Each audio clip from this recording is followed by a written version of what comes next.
I guess just kind of starting with you. Obviously, your first game as a punter. Just how do you feel like you hit the ball, and just kind of assess your first game out there as a punter. I thought I did well as the first game. I averaged 40 yards. Nothing.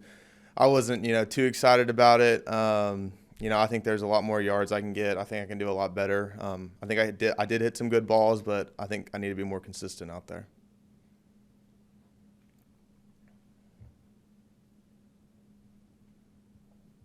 Hey, Avery, Scott Reveley from the Advocate.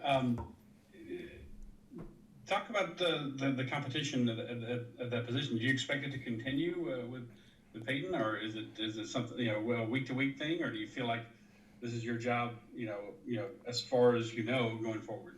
Um, I think there's a competition there every day. Every Tuesday, every Thursday, every Saturday, there's always the competition going on, and that's I think that's the same for every position. But throughout camp, me and Peyton battled it out. Peyton's a great punter, and as I'm concerned, I think I'm the starting punter. I think I should be for the foreseeable future. But if something happens to me and Peyton goes in, I know he'll do a great job. Hey, Avery is the guy chosen to wear the number 18 jersey. They always say leadership. It's easy to lead when winning and everything's happy. What role are you playing right now after this loss? And some fans are upset and all those kind of different things. What would you tell them, and what are you telling your teammates? I think the biggest thing to tell everybody right now is we're good. We took a loss, but something I think about every time is I think Clemson was the first national champion in 2018 to go undefeated. So there's a lot of football ahead of us. We have a really good team. I know we took one loss, but we got a lot of football left. Hey, Avery, Wilson Alexander from the Advocate. Jacques just mentioned that 18. We haven't talked to you since they revealed it. When did you know that you were getting that number, and what does it mean to you to be a specialist, wearing that? Yeah, I think that they let me know. I think it was a week ago from today, actually, and it was a huge honor. Not something I was expecting at all. Being a specialist, I think I'm the first specialist to wear that number. It's a huge honor. I know it comes with a lot of responsibility, but I was excited. My family was excited. But yeah. Gotcha. And then, unrelated, going back something to last week, maybe it's not quite as relevant now after a game, but y'all coming home and you're going to need to play McNeese, and there's so many areas, McNeese and here, that have been affected by hurricanes. Yeah. How much was that something that Coach Orgeron talked about last week in the lead up to that game, what people were going through back home as y'all were practicing in Houston? Yeah, it was something he kind of stressed out a lot. There's a lot of people that are hurting right now in Louisiana.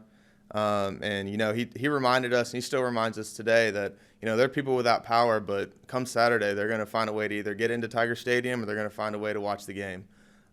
So we know that we have a responsibility to take care of Louisiana and make them proud.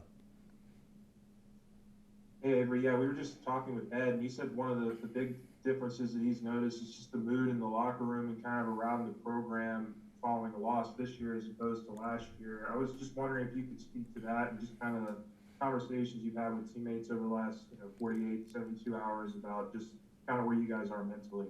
Yeah, and I think it's something that right after the game it kind of felt different from last year. It wasn't there. Of course, there was disappointment, but I guess you could say there was hope. There's like we're going to be better from this, and I think that's how the mood is around here. Right now is, yeah, we lost, but we do have a good team, and next Saturday is another chance for us to show that. Avery, it's Scott Reveley again. It seems unusual in college for a guy to punt and kick or kick off, but obviously you did both in high school. Are the motions, the techniques, are they that as dissimilar as they look, or are there a lot of ways where it's like these are complementary things to be doing? Yeah, I mean it's kind of, you can look at it in similar assets to where it's kicking, but there are a lot of different things. Kickoff, everything's mostly stationary. I mean, obviously there's the approach of the kicker, but the ball's stationary. It's elevated, and in punting, everything's moving. The ball is moving, the punter's moving. You have to catch a snap. So there's a lot of more, things that are involved in punting that you have to take into consideration. That's not necessarily on the kickoff side.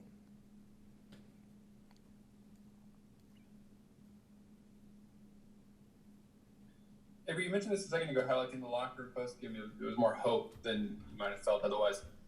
Is it right that sort of like even when the coaches come in, y'all as players were already talking at that point? Like, take us through the locker room after the game. What was going on in that regard? Yeah, so right after the game, like I said, there was disappointment. We walked. You walked into the locker room, and everybody was just kind of standing there. And then Damone brought the team up and was like, this isn't the end. Just because we lost one game, it's the first game of the season. I mean, I don't know if I should say this, but I'm glad it happened, first game rather than the 10th. He did a really good job. That's why he's 18 as well. He's a great leader, and he kind of huddled us up right before Coach O talked to us and was like, we got to get to the straight path, and we're gonna.